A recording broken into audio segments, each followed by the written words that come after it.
Mijn ater die komt uit Hinderlopen en mijn moeder komt uit Workum. Oké. Dus, Aad is Paken, hè? Voor Spaken, ja. Ja. In Hielpen dus. Ja, daar moet ik nog een beetje aan wennen. Maar... Ja. Maar wie komt zelf bij dan? Uit de buurt van Utrecht. Oké. Ja. En hoe komt die dat al lang dan? Nou, toevallig liepen we hier langs en er stond te kopen en eigenlijk in een opwelling hebben we het gekocht. Ja? Ja, en toen hadden we zoiets, wat nu? Wat doen we met een kerk? Dus ik was begonnen met 4 bakjes met LP's en eigenlijk ik kreeg heel veel gezellige contacten. Ik denk, nou ja, dus ben ik een beetje uitgegroeid. Ik heb wel heel veel vrienden die allemaal verzamelaars zijn en in de LP's zitten. Dus het is het loopt een beetje uit de hand, moet ik zeggen.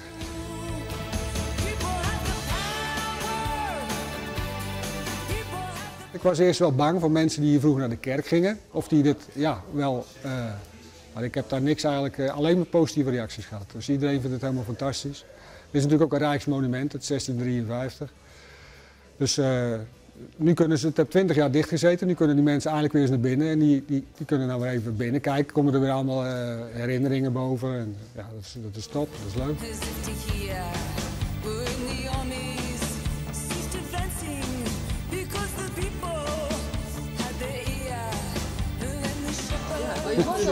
We wonen hiernaast. Ja. In de pastorie of zo? In de pastorie, ja. Elke vrijdag, zaterdag en zondag ben ik open. En alleen in het seizoen, want ik krijg 's winters kan ik het hier niet warm stoken of zo, want dat vliegt hier naar buiten. Dus ik heb hier 's winters wel een hele grote buidroger staan die al het vocht eruit haalt. Dus de energierekening gaat dan wel omhoog, maar dat kost wel een stukje minder dan om te verwarmen.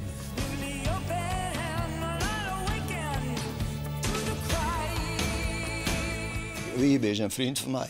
En vandaar dat wij geregeld even bij Wiebe komen. Nou, ik een bakje doen en even naar zijn mooie platen kijken. Nou. Ja. Daar gaat het om. Nou. Maar wat vies ervan dat hij een hoekje voor die heeft? Nou, geweldig nou. Want Wiebe kwam bij het idee. Ik wil even wat ideetjes doen over de popmuziek en Hinderlopen. Nou weet het niet zoveel als Volendam natuurlijk. Maar wel iets. Dit is eigenlijk een beetje de geschiedenis van Hielpen.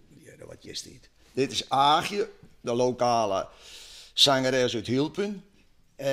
Dit was Boulevard, dat was mijn eerste band. Samen met Doe de Bleker, Frits Zweet uit Hielpen, Klaas de Vries en ik zelf in de hoeken. Dat was in de Endeavors voor. Toen zijn we overgegaan naar Wildpower.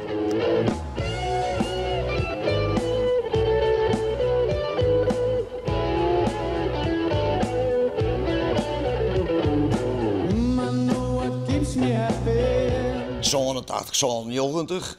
En dat zal net iemand ontkennen wie Wildpower absoluut de populairste coverband van Friesland. En misschien de Butnik wel. Dus we hebben hele leuke dingen. Die hebben voorprogramma's voor Status Quo. We hebben Versleten in het voorprogramma zitten. 6, 7 singles gemaakt. Wie is nog een jonge god, hè? Ja, nog. Maar ietsje ouder worden.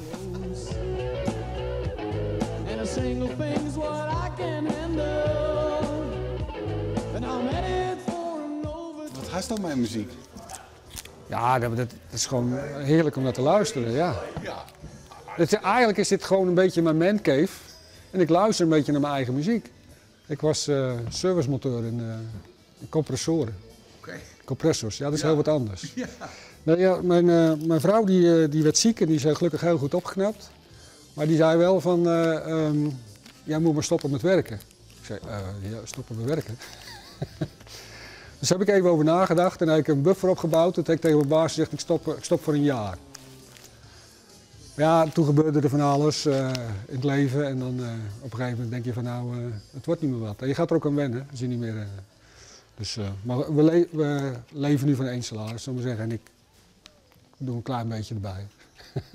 Eigenlijk alles wat ik verdien, dat zet ik eigenlijk allemaal weer om in platen. Ik koop allemaal weer heel veel platen terug. Wat vind je van de hobby van de man? Ik vind het geweldig. Ja, ik gun het hem ook van harte. En ja, weet je, dat is toch mooi als het zo kan. Dus je bent hier ook wel vaak? Nee, ik werk gewoon voor de provincie Utrecht. Ja, dus dat is heel wat anders. Ja, de planningen van de wegwerkzaamheden. Ik maak het geld allemaal op en mijn vrouw die werkt. Moet je man af en toe nog in toom houden? Nee, daar bemoei ik me niet mee. Nee. Nou, volgens mij heb ik er 1 keer verleden jaar wat van gezegd. Maar dus dat valt mee, hè? Ja. Dat ik dacht van nou, laten we nu maar even stoppen. Maar ja, goed, het is niet mijn verantwoording. Hij is oud en wies genoeg, zitten ze dan in het Ja, zij is er net hoor.